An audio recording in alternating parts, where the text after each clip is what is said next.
मालेगांव में रामू काका नाम का एक किसान रहता था। वो सब्जी बेच के अपने घर का गुजारा करता था। उनकी एक बेटी थी जिसका नाम था रिंकी। वो स्कूल जाती थी, लेकिन उसके पापा सब्जी बेचते, ये उसे बिल्कुल भी पसंद नहीं था। वहीं पड़ोस में एक घर था जो बहुत ही अमीरों का था। वहाँ पे रहती थी रिंकी।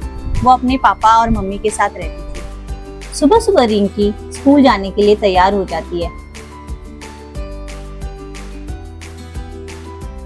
रिंकी पिंकी के घर आती है, उसको स्कूल ले जाने के लिए, बुलाने के लिए।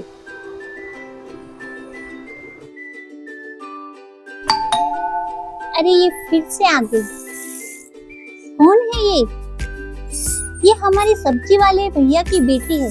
ये जब भी स्कूल जाती है मुझे बुलाने आ जाती है, जब भी खेलने जाती है मुझे बुलाने आ जाती है। मुझे बिल्कुल भी अच्छी नहीं लगती है। हाँ, ये सब्जी वालों के साथ हमें खेलना नहीं चाहिए। पिंकी, पिंकी, क्या तुम स्कूल चलोगी मेरे साथ? स्कूल नहीं आना है, मेरे मम्मी पापा अभी टूर से आएंगे, तुम जाओ। आज मैं स्कूल नहीं जाऊंगी। अच्छा ठीक है, मैं जाती हूँ।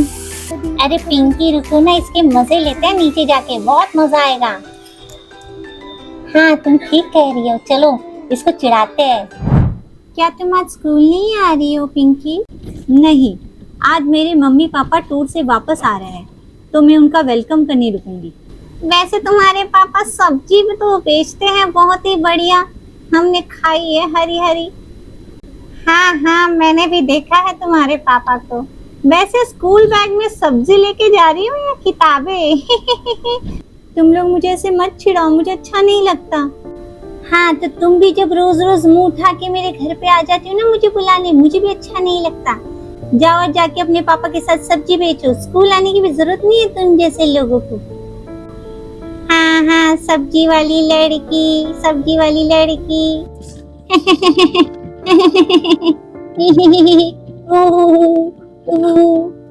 रिंकी वहां से रो के चली जाती है।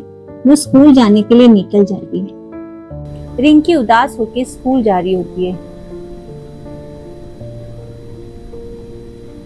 तभी रिंकी के पापा रामू काका उसे देख लेते हैं और उसको आवाज लगाते हैं, रिंकी बेटी, और रिंकी बेटी, तुम स्कूल जा रही हो क्या? कितनी बार बोला है पापा, मुझे रास्ते में आवाज मत लगाया करो, मुझे बिल्कुल नहीं पसंद। आप सब्जी बेचते हो, मुझे ये भी नहीं पसंद है। अरे रिंकी बेटी, ये तू कैसी बातें कर रही है? मैं भले सब्जी कमाता हूँ, लेकिन ईमानदारी से अपना काम करता हूँ और तुम्हें पढ़ा रहा हूँ। मुझे आपसे कोई बात नहीं करनी। आज की बात आप मुझे आवाज मत लगाना, मैं आपसे कोई बात नहीं करना चाहती, मैं जा रही हूँ स्कूल। ऐसा कह के रिंकी वहां से चली जाती है।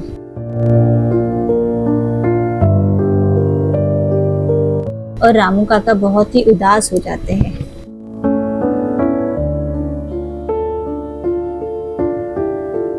यहाँ हम देखते हैं पिंकी के मम्मी पापा बिजनेस टूर से वापस आते हैं। मम्मी पापा आ गए, मम्मी पापा आ गए, मम्मी पापा आ गए। मम्मी पापा, मैंने आपको बहुत मिस किया, आप मेरे लिए क्या लाए हो? अरे बेटा, इस पूरे बैग में तुम्हारे खिलौने हैं और बहुत सारे कपड़े। वाह, और चॉकलेट्स? चॉकलेट ये बैग में है। जाओ तुम सब कुछ अंदर ले जाओ और अपने दोस्तों को भी दिखा दो। हाँ मम्मा, हाँ, थैंक यू पापा, थैंक यू मम्मी। वैसे पिंकी, कल तुम्हारे पापा बहुत अच्छे खिलौने और चॉकलेट लेकर आए, मुझे चॉकलेट देने के लिए थैंक यू। अरे वो देखो, रिंकी आ रही है वहाँ से, आओ उसे चिढ़ाते हैं। रिंकी, तुमने मुझे बुलाया? हाँ तुम्हें ही बुलाया है। तुम्हें पता है कल मेरे पापा टूर से वापस आए हैं और मेरे लिए बहुत सारे खिलौने और कपड़े लेकर आए हैं और चॉकलेट्स भी। ये तो बहुत अच्छी बात है। वैसे तुम्हारे पापा क्या लेकर आते हैं? लौकी और घिया और तुरई लाते होंगे। तुम लोग फिर मुझे चिढ़ा रहे हो ना, मुझे तुम लोगों से कोई बात नहीं करनी, जा रही हूँ मैं। ऐसा बोल के रिंकी वहां से रोते रोते चली जाती है। ऐसे ही दिन बीतते जाते हैं। रामू काका सब्जी बेचते रहते हैं और रिंकी जो है बालकनी में अकेले खड़े होके हमेशा रोती रहती है। ना उसके साथ कोई स्कूल जाता है, ना उसके साथ कोई खेलने आता है। और वहीं पे पिंकी का अपनी अमीरी पे दिन ब दिन घमंड होने लगता है। ऐसे ही समय बीतता गया और गांव में बीमारी फैल गई जिसका नाम था कोरोना।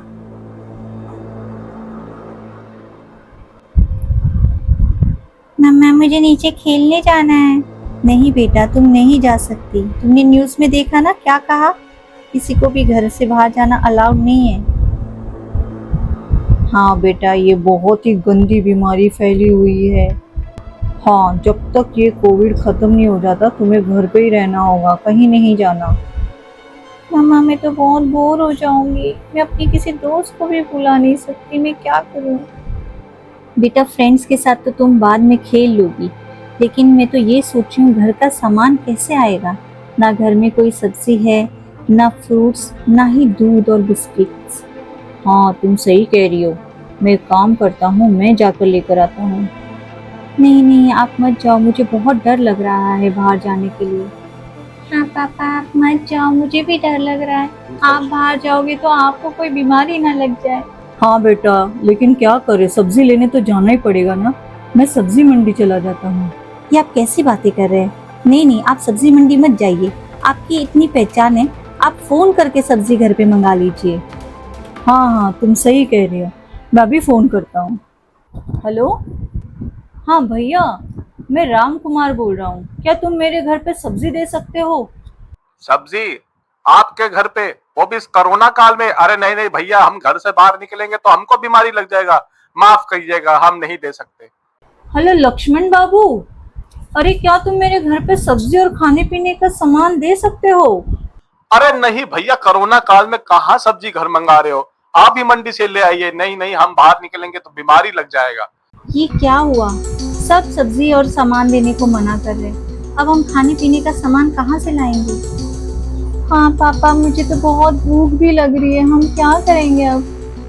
तुम लोग चिंता मत करो, मैं कुछ ना कुछ व्यवस्था करता हूँ। इस महामारी में हमारे घर पे कौन आया है, मैं देखती हूँ। तभी वहां पे रिंकी के पापा सब्जी और खाने पीने का कुछ सामान लेकर आते हैं। अरे ये तो रिंकी के पापा हैं, ये यहाँ क्या करने आए हैं? अरे भैया, आप तो रिंकी के पापा है ना, जो पास में सब्जी बेचते हैं? हाँ बहन जी, हम रिंकी का पापा ही हैं, जो सब्जी बेचते हैं। वो ये सब सामान हम आपके लिए लेके आए हैं। कोरोना काल में अब काफी दिक्कत हो रही होगी ना। आपको कैसे पता चला कि हमें सामान चाहिए था? अरे हम मंडी गए थे सब्जी लेने के लिए, तो वहां पर हमको अपने लोगों से पता चला कि आप फोन करके लोगों से बोल रहे थे कि हमारे घर सब्जी पहुंचा दीजिए। सबने मना कर दिया था ना, तो सोचा हम ही आपके लिए सब्जी ले आए। भाई अब पड़ोस में रहते हैं, हमारी बेटी एक ही स्कूल में पढ़ती है, तो इतनी मदद तो करनी बनती है ना। अब किसान के बेटे हैं, अब किसान का काम सिर्फ सब्जी उगाना ही नहीं होता, सब्जी खिलाना भी होता है, इसलिए हम ये सब सामान ले आए। आप कितने अच्छे हैं भैया, ऐसे वक्त में आपने हमारी मदद करी है। हाँ भाई साहब, मैं आपका शुक्रिया कैसे अदा करूं? इसकी पेमेंट मैं आपको थोड़ी देर में कर दूंगा। अरे पेमेंट का क्या है, वो तो होती रहेगी, आप चिंता मत कीजिए। जब तक लॉकडाउन लगा है मैं सब्जी आपके घर पे लाता रहूंगा बिना पूछे। अपना ख्याल रखिएगा। वहाँ बालकनी में खड़ी पिंकी इनकी ये सारी बातें सुन रही होती है। मैं कितनी गलत थी, ये अंकल कितने अच्छे हैं। अगर ये आज हमें सामान देने नहीं आते तो मैं क्या खाती। किसान भी अच्छे होते, सब्जी बेचने वाले भैया भी बहुत अच्छे होते। मुझे रिंकी से बात करके उसे माफी मांगनी चाहिए। रिंकी रिंकी रिंकी। अरे तो पिंकी की आवाज है, लगता है मुझे फिर से चिढ़ाने के लिए बुला रही है। हाँ बोलो पिंकी, क्या हुआ? रिंकी मुझे माफ कर दो, जैसे भी मैंने तुम्हारे साथ बिहेव किया है मैं उसके लिए माफी मांगती हूँ। अब से तुम ही मेरी सच्ची दोस्त हो। क्या बात कर रही हो पिंकी, क्या सच में हम दोस्त हैं? तुम बहुत अच्छी हो और तुम्हारे पापा भी बहुत अच्छे हैं। Thank you Rinki. तो देखा बच्चों, किसी भी काम को छोटा या बड़ा नहीं समझना चाहिए, हमें हर काम को रिस्पेक्ट देनी चाहिए। मिलते हैं फिर अगली कहानी में। आपको हमारी कहानी पसंद आई हो तो लाइक करें, शेयर करें, सब्सक्राइब करें। Bye bye.